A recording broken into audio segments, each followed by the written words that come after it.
Now, football is synonymous with the Tshwane township of Mamelodi, but a few fences in that community are looking to change that perception. Ronald Masinda recently visited the club to file this report. Football plays a big role in the lives of people living in Mamelodi. So, when Sello Maduma launched a fencing club in his community in 2014, many were left bemused. Sello, you live in a community that loves football. You yourself are a big Mamelodi Sundowns supporter. How difficult was it to convince youngsters to take up fencing? You know, with fencing, I sort of, having been in the sport for about 18 years now, I know what kind of athletes it sort of attracts, or what kind of kids it attracts. Normally you find kids who do football are very confident kids. They love being part of the team and stuff. But there's a certain number of kids who don't necessarily do well in team sports. And that's where, if you bring a sport like fencing, those types of kids will actually take it up. Maduma represented South Africa in the sport in the 2008 Olympics.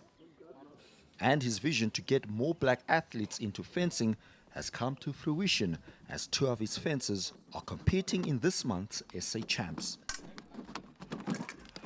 Their exploits bear testament to how well the 30-year-old has helped grow the sport in Mamelodi. Fencing might be a dangerous sport as you use weapons to participate. How have some of the parents received their children's participation in fencing? Well, with fencing, you always have to reassure, firstly from the fencers, because when you bring the sword from for the first time, firstly they saw the sword in a movie, and in movies they do not play around; they actually stab each other. But when you bring the sword closer to them, and then you start explaining that no, it is not sharp; it is actually blunt, and if you use the right equipment, you will not get hurt.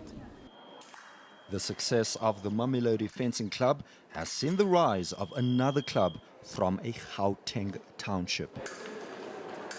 I was inspired by Sello, like 2008 Olympic Games, when I saw him on television participating in the Olympic Games, like being a first, like only black guy there. Like it really inspired me. Like then that's when I started falling in love with the sports. Then I had a cousin of mine who knew where to get fencing. Then yeah, I started joining the club. Coaching a national team of a foreign country is quite a big deal for me. So I also have to focus on that probably for the next 12 months and just try and do well that side. Sadly, Maduma's coaching prowess mean that he will be lost to South African fencing for a while. The Olympian was recently appointed as coach of the Bangladesh fencing team. Ronald Masinda in Mamelodi.